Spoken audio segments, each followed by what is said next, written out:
you think we deserve it? What, as a species? Yeah. Yeah. I mean, like, why wouldn't we deserve it? I don't know. Sometimes I get this sneaking suspicion that we're going to squander this amazing thing.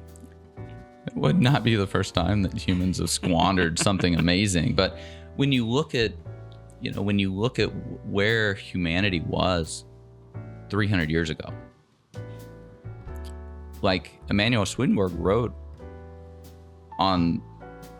he laid the intellectual foundation and groundwork for why slavery was immoral.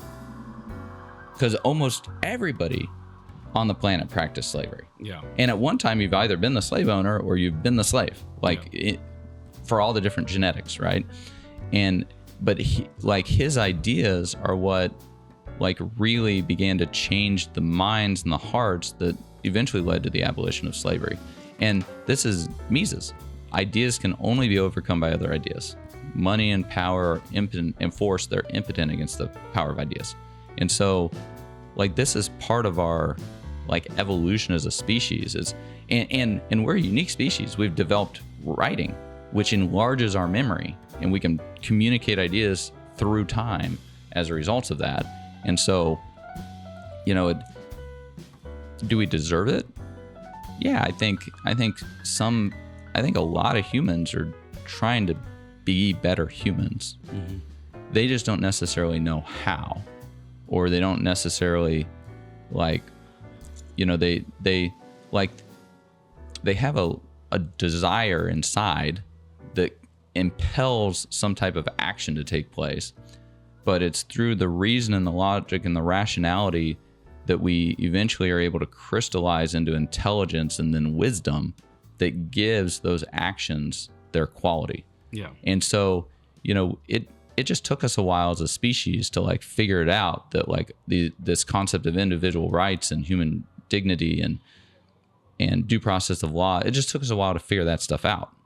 Right. And that's only to be expected. You can't. I feel like we're still figuring it out in some cases. Well, yeah. I mean, yeah. There's an ebb and flow. Yeah, there's definitely an ebb and flow, and China hasn't necessarily figured it out very well, and certainly, and not. Neither is New York. We're trying. We saw. The only thing that's been declared dead more frequently than Bitcoin is New York City. We'll be back. Well, yeah. Well, America is very resilient. Yes. And I think a lot of it is because we have this marketplace of ideas because of the freedom of speech, which is a great legacy that we brought from England. There's a reason, when you walk around Oxford and Cambridge and the Royal Academy of Sciences, we have such a rich history of freedom of speech over there. I mean, it's a travesty to see what they're doing now. They put you in jail for a tweet. It's nuts. I like that. I was just defending New York, and we have the sirens and the honking horns outside.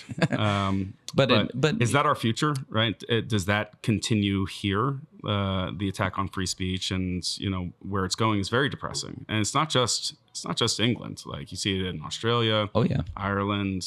Germany. The West is, I would say, fighting, but losing. Well, back to our point, if war happened, we're in the middle of war. Yeah. This is always there's always this battlefield of ideas going on inside the minds and the hearts of individuals, and figuring out how do I want to live my life? What are my purposes? What am I trying to accomplish? Am I respecting other people, trying to help and serve them, or trying to take advantage of them and dominate and subject them? This is a constant war that's always going on inside of every human that's competent or culpable. Yeah. And it's part of, and we get to grow because of it. We get to grow as a result of all these choices we make, or we kind of stunt our growth in various ways when we choose things that are not of a good purpose or a true purpose. When we yield to these evil cravings and these false ideas like that, and really, we only hurt ourselves. Yeah. Because evil contains the seeds of its own punishment within it. Because it's the type of character that you develop. Yeah. And it's that type of character that is so damaging. Yeah. To yourself. Yeah. Nobody ever gets to really choose when they go to war. and nobody's ever really ready, right? Like, yeah, I guess we don't like the sperm touch the egg, and like, off you go. Exactly. You're in the battlefield of humanity now. How do you fight this war? Like, is it just supporting Bitcoin? Like, there are Bitcoiners that think about the Citadel and, mandibles, go get, some land in Nevada or something, just get away from all the chaos and the fight. There are other Bitcoiners that are charging in and, trying to do it through governments, like, almost like a Erasmus type, or, fighting more of the tech war. What do you think the approach is? I think everybody needs to look inside with self-reflection. There's a voice in there that's quiet. It's not loud. It's not going to yell at you, but you'll know what to do. And then you need to do that. Mine yells. Mine yells constantly. Yeah. Well. No, I'm kidding. But and which you would be lucky, if you have a conscience or something that's very loud, and but it's in that self-reflection and developing. Really, all of this is so much of an internal battle that we're talking about, and it's your relationship with yourself. It's whether you love yourself or not. If you don't love yourself, you hate yourself, as within, so without, you're going to create a situation that is just a total mess. What you're seeking is seeking you. So, so much of the world is just a mirror of ourself.